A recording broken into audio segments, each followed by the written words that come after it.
Good morning friends.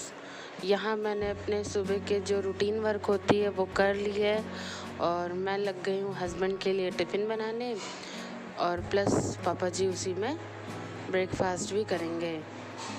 चाय हमने P ली थी, उसकी क्लिप मैं नहीं बना पाई आपके लिए, उसके लिए मैं माफ़ी चाहती हूँ, लेकिन आगे से मैं ध्यान रखूँगी कि मैं बनाऊँ। तो यहाँ बैंगन आलू की सब्ज़ी मैंने बनाई है। ये जो बैंगन है ये हमारे ही गार्डन के हैं। मेरे घर के बाहर थोड़ी सी स्पेस बची हुई है जिसमें कि बैंगन का पेड़ लगा हुआ है। मैं आपको किसी दिन किसी व्लॉग में दिखाऊंगी। तो मैंने वहाँ बैंगन की सब्ज़ी और रोटी, मेरे हस्बैंड पूड़ी पराठे खाना पसंद नहीं करते ज़्यादा, तो वो रोटी ही खाते हैं। ऑफिस जाने से पहले अगर दिल चाहता है तो एक पराठा खाते हैं तो खाते हैं, वरना नहीं खाते। तो यहाँ मैं लग गई उनके लिए टिफ़िन बनाने। तो मैंने फटाफट आलू बैंगन की सब्ज़ी और रोटी बनाई है जिसे वो लेकर ऑफिस जाएंगे। बच्चे मेरे स्कूल जा चुके थे और आजकल बच्चों की छोटी क्लासेस हो रही हैं, जल्दी छुट्टी हो जाती है तो वो कुछ रेडी टू कुक ही ले जाते हैं।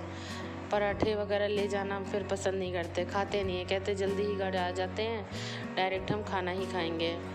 तो यहाँ मैंने फटाफट, वो कह रहे थे मुझे देर हो रही है, तो मैंने फटाफट जो है उनका लंच पैक किया और कुकर की सीटी जो है मुझे रिलीज़ करनी पड़ी जल्दी की वजह से। तो यहाँ देखिए मैंने कुकर की सीटी रिलीज़ कर दी है और ये बढ़िया टेस्टी सब्ज़ी बन गई है। क्योंकि वो दोपहर में खाते हैं तो सूखी सब्ज़ी ले जाते हैं तो उनको खाने में सही नहीं लगता, तो इसलिए थोड़ा सा गीली सब्ज़ी ही ले जाते हैं जिसमें रसा रहे।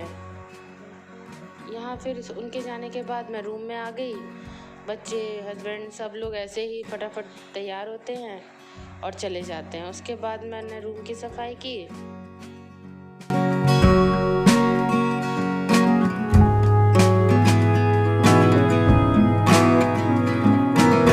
बच्चों का टेबल वगैरह साफ़ किया। इधर जो है यहाँ पे, अच्छा बेटी मेरी घर में थी, बेटा स्कूल गया था। हाँ, तो वो ही जो है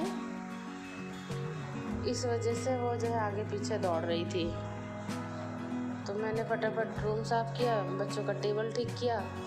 ये मेरी बेटी का टेबल है जो कि क्लास 3 में है, तो वो भी अपना जो है कभी कभी तो वो खुद ही कर लेती है, मोस्ट ऑफ द टाइम वो खुद ही करती है, कभी कभी मुझे करना पड़ता है। फिर मैं आ गई थी ड्राइंग रूम में। मैंने कहा कि जो है सोफ़ों की थोड़ा सा झाड़ कर दें, उस पर डस्ट लग रही थी क्योंकि हम लोग सोफ़े के रूम में बैठते बहुत कम है। ये मेरे बेटे का टेबल है तो वो तो अपना कर लेता है, पर कभी कभी मुझे उसका भी करना पड़ता है। तो फिर मैं ड्राइंग रूम में आ गई और मैंने इधर झाड़ वाड़ की, सोफ़ों को झाड़ा और नेक्स्ट फिर मैंने एक छोटा बेड भी पड़ा हुआ है ड्राइंग रूम में कि जब कभी कोई गेस्ट आ जाता है तो हम सिंगल अगर वो रहता है तो फिर वो इस रूम में ही रह जाता है। इसकी चादरें वगैरह चेंज कर दी कि मैंने धोने जाना है तो मैं धो दूँगी इसको भी। एक हफ्ते से लगी रह गई है तो वो थोड़ा सा दिख रही है गंदी, हला गंदी है नहीं, बट हाँ ठीक है कि हम धो रहे हैं कपड़े तो लाओ धो देंगे उसे भी। फिर डाइनिंग टेबल वगैरह झाड़ दिया।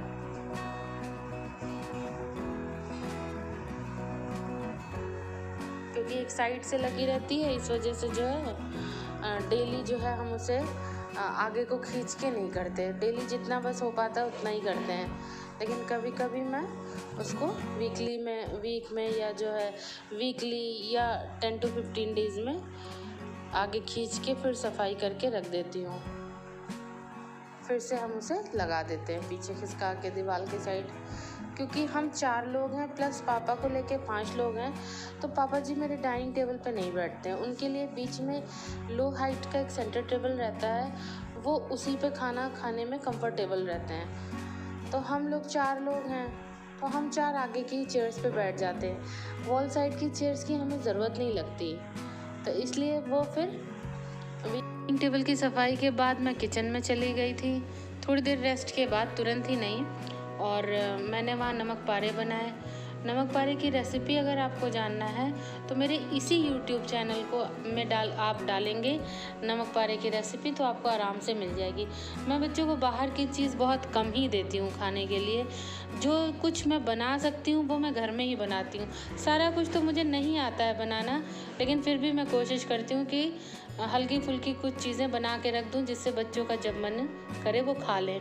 उसके बाद मैंने शाम की चाय के साथ नमक पारे खाए थे और वो मैं आपको यहाँ दिखा रही हूँ। उसी समय चाय पीने के बाद फिर मैंने कहा लगे हाथ मैं यहाँ पे सब्ज़ी बना देती हूँ, क्योंकि जो है मेरे हस्बैंड 6:30 के अराउंड ऑफिस से आ जाते हैं। उसके बाद उन्हें खाना ही चाहिए होता है डायरेक्ट, क्योंकि वो भूखे होते हैं, तो उन्हें थोड़े बहुत नाश्ते से काम नहीं चलता है। वो कहते हैं मुझे प्रॉपर खाना ही दे दो।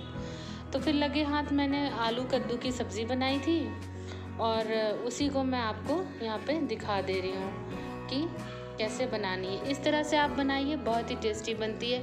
जो बच्चे नहीं खाते हैं वो भी खाने लग पड़ेंगे और आपको कभी ये नहीं होगा कि 2-2 सब्जियाँ बनानी पड़ रही हैं कि बड़ों के लिए कद्दू और बच्चों के लिए फिर कुछ और अलग से आप बना रहे हैं। उसके बाद जब मेरी सब्ज़ी बन गई थी तो मुझे लगता है उस समय 5, सवा 5, 5:30 का टाइम रहा होगा। इससे ज़्यादा नहीं, ज़्यादा से ज़्यादा 5:45 बजा रहा होगा शाम का, क्योंकि 6:30 बजे तो मेरे हस्बैंड आ ही जाएंगे।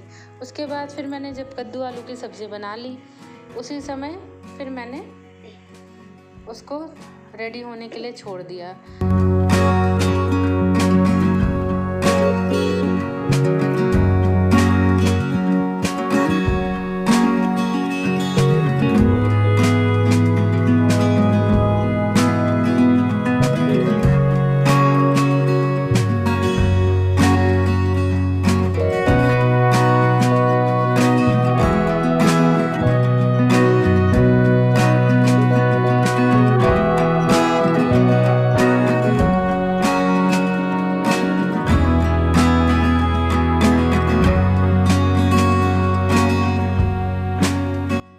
उसके बाद मैंने सब्ज़ी छौंकने के बाद आटा भी साइड में गूंद लिया था कि एक काम और हो ही जाए जब मैं किचन में हूँ ही, तो ताकि जब सब लोग आ जाएं तो मैं चाय बनाऊं और बस इनको जो है रोटियां ही सेकनी रहे, आटा गूंदने का कोई वो ना रहे।